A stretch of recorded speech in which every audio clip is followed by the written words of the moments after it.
Hello everyone. आज हम लोग डिस्कस करने वाले हैं class 10 social science civics chapter number 1 power sharing. ये चैप्टर का पार्ट 5 है। पिछले लेक्चर में हम लोगों ने डिस्कस किया था why power sharing is desirable. इस लेक्चर में हम लोग डिस्कस करने वाले हैं फॉर्म्स ऑफ पावर शेयरिंग। पिछले लेक्चर में हम लोगों ने क्या देखा था, पावर शेयरिंग डिजायरेबल क्यों होती है।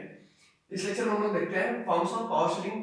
जो पावर शेयरिंग की जो डिफरेंट फॉर्म्स हैं उनके बारे में हम लोग डिस्कस करेंगे। ठीक है, तो हम लोग एक स्टेटमेंट को पढ़ते हैं। सबसे पहले changing notions regarding power sharing over a period of time, emergence of democracy means जैसे जैसे टाइम आगे बढ़ता गया वैसे वैसे लोगों की क्या होती गई, आइडियाज बदलते गए, लोगों की सोच बदलती गई, नोशंस बदलते गए। ठीक है, तो अब किसके रिगार्डिंग, पावर शेयरिंग के रिगार्डिंग। क्योंकि आप लोगों ने देखा होगा कि जैसे जैसे समय आगे बढ़ता गया, जैसे जैसे टाइम आगे बढ़ता गया, वैसे वैसे अलग अलग कंट्रीज ने क्या किया, डेमोक्रेसी को अडॉप्ट किया।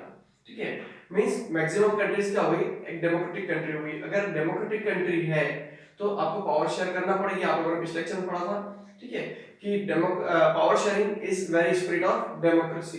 क्लियर, अगर आपकी कंट्री डेमोक्रेटिक कंट्री है तो आपको पावर शेयरिंग करना पड़ेगी। तो अगर जैसे जैसे कंट्रीज क्या होती गई, डेमोक्रेटिक होती गई, वैसे वैसे पावर शेयरिंग को लेके आइडियाज भी क्या होते गए, चेंज होते गए। ठीक है, जैसे जैसे टाइम आगे बढ़ता गया। तो हम लोग देखते हैं some of common arrangements of power sharing. इसके कुछ कॉमन अरेंजमेंट देखते हैं हम लोग पावर शेयरिंग के, किस तरीके से different different forms of power sharing के हम लोग देखते हैं। तो इसके 4 टाइप्स के अरेंजमेंट दे रखे आपके सिलेबस में। तो हम लोग कौन कौन से अरेंजमेंट्स हैं, power sharing among different organs of government, power sharing among different levels of government, power sharing among different social groups, power sharing among different political parties and pressure groups and movements. Clear? तो हम लोग सबसे पहले शुरुआत करते हैं power sharing among different organs of government. अब organs of government, अब कौन कौन से ऑर्गन्स होते हैं गवर्नमेंट के, legislature, executive and judiciary. Legislature, executive and judiciary. अब ये तीनों सेंट्रल लेवल पे भी होते हैं, मीन सेंट्रल गवर्नमेंट के पास भी होते हैं, स्टेट लेवल पे भी होते हैं और लोकल लेवल पे भी होते हैं तीनों।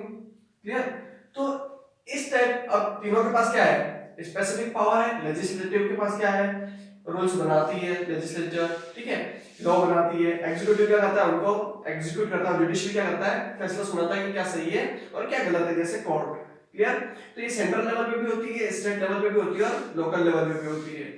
क्लियर, लेजिस्लेचर क्या करता है, रूल्स बनाता है। एग्जीक्यूटिव उन रूल्स को क्या करता है, एग्जीक्यूट करता है। जुडिशरी के फैसला सुनाती है कि क्या चीज सही है और क्या गलत है। जुडिशरी ये भी ध्यान रखती है कि जो एग्जीक्यूटिव है, लेजिस्लेचर है, वो सही से प्रॉपर तरीके से काम कर रहे हैं या नहीं कर रहे हैं, क्या वो सही से लॉ बना रहे हैं या नहीं बना रहे हैं। क्लियर, तो ये क्या हो गई, एक हॉरिजॉन्टल टाइप की पावर शेयरिंग हो गई। ठीक है, मींस सेंट्रल गवर्नमेंट के पास भी legislature, executive, judiciary, state level के पास भी है, लोकल लेवल के पास भी है। तो इस तरीके से तीनों के पास एक स्पेसिफिक अपनी अपनी पावर है। ठीक है, तो ये क्या हो गई, एक हॉरिजॉन्टल पावर शेयरिंग हो गई। तो हम लोग क्या बोलते हैं इसको, horizontal distribution of power. Clear, अब थर्ड पॉइंट क्या है इसका, system of checks and balance is develop. अब इसमें क्या हो रहा है, checks and balance, very important point है ये। ठीक है, अब इसमें क्या हो रहा है, system of checks and balance is develop. अब ये जो हॉरिजॉन्टल टाइप की पावर शेयरिंग है, इसमें एक सिस्टम क्या डेवलप है कि इसमें आपस में एक दूसरे क्या करते रहते हैं, चेक करते रहते हैं और बैलेंस बनाए रखते हैं। जैसे अगर हम लोग बात करते हैं, एग्जांपल लेते हैं एग्जीक्यूटिव का, तो एग्जीक्यूटिव कौन कौन होते हैं, पुलिस वाले हो सकते हैं, कलेक्टर हो सकता है, प्राइम मिनिस्टर हो सकते हैं, चीफ मिनिस्टर्स हो सकते हैं। ठीक है, तो जैसे हम लोग बात करते हैं प्राइम मिनिस्टर की, तो प्राइम मिनिस्टर एक ऐसा लॉ को एग्जीक्यूट कर दे, एक ऐसा लॉ बना दे कि जिससे क्या हो, वो अपने फेवर में बना दे। जैसे हम लोग बात करते हैं कि कोई भी एक ऐसा लॉ बना दिया जिसमें सिर्फ प्राइम मिनिस्टर को बेनिफिट है, बाकी लोगों को कोई बेनिफिट नहीं है, तो जुडिशरी क्या करेगी, एग्जीक्यूटिव के ऊपर चार्ज कर सकती है। ठीक है, तो उसी तरीके से जुडिशरी का ध्यान रखती है कि ये लोग सही से काम कर रहे हैं या नहीं कर रहे हैं। क्लियर, अगर प्राइम मिनिस्टर ने एक ऐसा लॉ बना दिया जिसमें सिर्फ प्राइम मिनिस्टर खुद का बेनिफिट है, बाकी लोगों का कोई बेनिफिट नहीं है, मींस एक कंट्री के खिलाफ लॉ बना दिया उस प्राइम मिनिस्टर ने, तो वो सारी चीजें होती है। तो इसमें जुडिशरी क्या करती है, ध्यान रखती है कि क्या चीजें सही चल रही है और क्या गलत चल रही है। तो इसी तरीके से इन तीनों के बीच में क्या होता है, चेक आपस में एक दूसरे को चेक करते रहते हैं, बैलेंस बना हुआ रहता है। क्लियर, सेकेंड हम लोग पढ़ते हैं power sharing among different levels of government. अब लेवल्स ऑफ गवर्नमेंट, अब कौन कौन से लेवल होते हैं, सेंट्रल लेवल, स्टेट लेवल और लोकल लेवल। क्लियर, तो इसको क्या बोलते हैं हम लोग, वर्टिकल डिस्ट्रीब्यूशन ऑफ पावर। अब वर्टिकल डिस्ट्रीब्यूशन ऑफ पावर किस तरीके से कि सारी पावर मैक्सिमम पावर किसके पास होती है, सेंट्रल गवर्नमेंट के पास, और सेंट्रल गवर्नमेंट का हेड कौन होता है, प्राइम मिनिस्टर। अब प्राइम मिनिस्टर को पूरी कंट्री पे अगर एक साथ अगर बहुत बात करें तो बहुत एक्सेसिव पावर चाहिए, ठीक है, तो वो गवर्नमेंट को स्मूथली चलाने के लिए करता है कि कुछ पावर स्टेट गवर्नमेंट को दे देता है, ठीक है। फिर स्टेट गवर्नमेंट क्या करती है कि अपनी कुछ पावर लोकल गवर्नमेंट को दे देती है, ताकि क्या हो, गवर्नमेंट जो है वो क्या हो, स्मूथली चल सके। अब लोकल गवर्नमेंट फिर जो भी इंफॉर्मेशन को स्टेट गवर्नमेंट को देती है, स्टेट गवर्नमेंट सेंट्रल गवर्नमेंट को देती है। क्यों? क्योंकि सेंट्रल गवर्नमेंट ने कुछ पावर स्टेट गवर्नमेंट को दे रखी, स्टेट गवर्नमेंट ने कुछ पावर लोकल गवर्नमेंट को दे रखी, ताकि गवर्नमेंट क्या हो, इजीली चल सके। तो ये क्या हो गया, vertical distribution of power. Clear? अब ये तीनों है तो किसके पार्ट है, एग्जीक्यूटिव के पार्ट है। एग्जीक्यूटिव ही होंगे क्योंकि सेंट्रल गवर्नमेंट का हेड कौन होगा, प्राइम मिनिस्टर, स्टेट गवर्नमेंट का चीफ मिनिस्टर, और लोकल गवर्नमेंट का लोग सरपंच मान लेते हैं, ठीक है। तो ये क्या है, तीनों क्या है, एग्जीक्यूटिव ही है। अब एग्जीक्यूटिव क्या है, एक ऑर्गन है, लेकिन ये क्या है, लेवल्स ऑफ गवर्नमेंट। तो ये क्या हो गया, vertical distribution of power. Central government की कुछ पावर किसको हो गई, किसको दे दी, स्टेट गवर्नमेंट को, और स्टेट गवर्नमेंट ने कुछ पावर किसको दे दी, लोकल गवर्नमेंट को। क्लियर? तो इसी तरीके की प्रोसेस को क्या बोलते हैं हम लोग, federal division of power. Clear?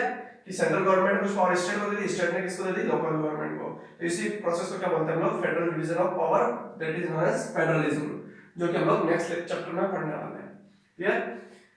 Third point है power sharing among different social groups. अब पावर शेयरिंग सोशल ग्रुप्स के बीच में भी की जाती है, जैसे हम लोग बात करते हैं sharing power between various religious and linguistic groups. आप लोगों ने बेल्जियम का एग्जांपल देखा था, श्रीलंका का एग्जांपल देखा था, उसमें लिंग्विस्टिक ग्रुप्स के बीच में भी पावर को शेयर किया गया था, अलग अलग लैंग्वेज बोलने वाले लोगों के बीच में भी क्या किया गया था, पावर को शेयर किया गया था। वैसे ही रिलीजियस के बीच में भी क्या किया जाता है, पावर को शेयर किया जा सकता है, ठीक है।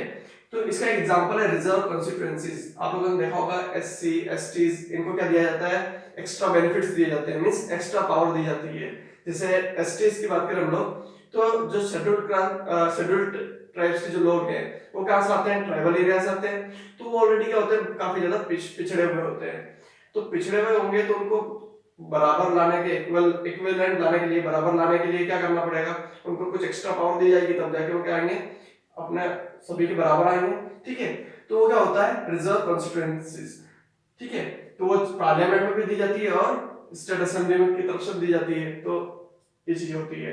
इसका एक और एग्जांपल होता है कम्युनिटी गवर्नमेंट। कम्युनिटी गवर्नमेंट क्या होती है, आप लोगों ने बेल्जियम में देखा, German speaking, French speaking, Dutch speaking, ये क्या थी, कम्युनिटी गवर्नमेंट थी, ठीक है। तो ये कम्युनिटी गवर्नमेंट जब बनाई गई तो कम्युनिटी गवर्नमेंट क्या सॉर्ट आउट करती है, जो लैंग्वेज से रिलेटेड इश्यूज जो होते हैं, कल्चर से रिलेटेड जो इश्यूज होते हैं, उनको क्या करती है, कौन सॉर्ट आउट करती है, कम्युनिटी गवर्नमेंट। अब फोर्थ वन पे हम लोग बात करते हैं power sharing among different political parties, pressure groups and movement. Political parties के बारे में आप लोगों को पता है, ठीक है। प्रेशर ग्रुप्स कौन से होते हैं, जैसे ट्रेड यूनियन हुआ, इंडस्ट्रियल यूनियन हुआ, ठीक है। ये जो ग्रुप बन जाते हैं इसको क्या बोलते हैं हम लोग, pressure groups. Clear?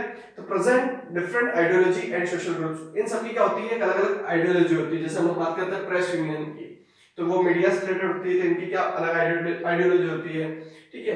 Trade unions की अलग आइडियोलॉजी होती है, ठीक है। पॉलिटिकल पार्टीज की अलग अलग आइडियोलॉजी होती है, ठीक है। तो ये जो होते हैं ये सब की अलग अलग आइडियोलॉजी होती है और अलग अलग सोशल ग्रुप्स होते हैं, ठीक है।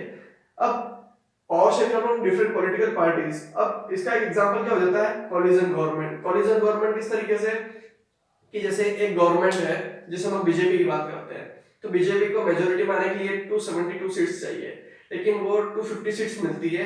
तो एक वो स्मॉल किसी स्टेट की स्मॉल पार्टीज को मिला के, एनडीए की स्मॉल पार्टीज, जैसे हम लोग शिवसेना की बात करें, तो उनको मिला के क्या करती है, मेजोरिटी बनाती है। तो एक स्मॉल पार्टी को अपने साथ मिला रही है तो कुछ पावर उसको भी देना पड़ेगी। तो जब दो पार्टी मिलके एक गवर्नमेंट बनाती है तो उसको हम लोग क्या बोलते हैं, कोलिजन गवर्नमेंट, ठीक है। तो दूसरी पार्टी को भी कुछ पावर देना पड़ेगी तभी जाके वो अपने साथ मिलेगी, ठीक है। तो उसको क्या बोलते हैं, कोलिजन गवर्नमेंट। तो उसमें भी क्या किया गया, पावर को शेयर किया गया, तो वो भी इसका एग्जांपल है। अब interest group influence the decision making. Interest group किस तरीके से हो सकते हैं, जैसे ट्रेड यूनियन है, तो ट्रेड यूनियन को अपनी कोई डिमांड पूरी करवानी है तो वो क्या करेगी, गवर्नमेंट को बताएगी। तो वो उस तरीके से जो इंटरेस्ट ग्रुप्स होते हैं वो क्या कर सकते हैं, इन्फ्लुएंस कर सकते हैं डिसीजन मेकिंग को, ठीक है। तो इस लेक्चर में इतना ही, और यही हमारा चैप्टर खत्म होता है। Thank you.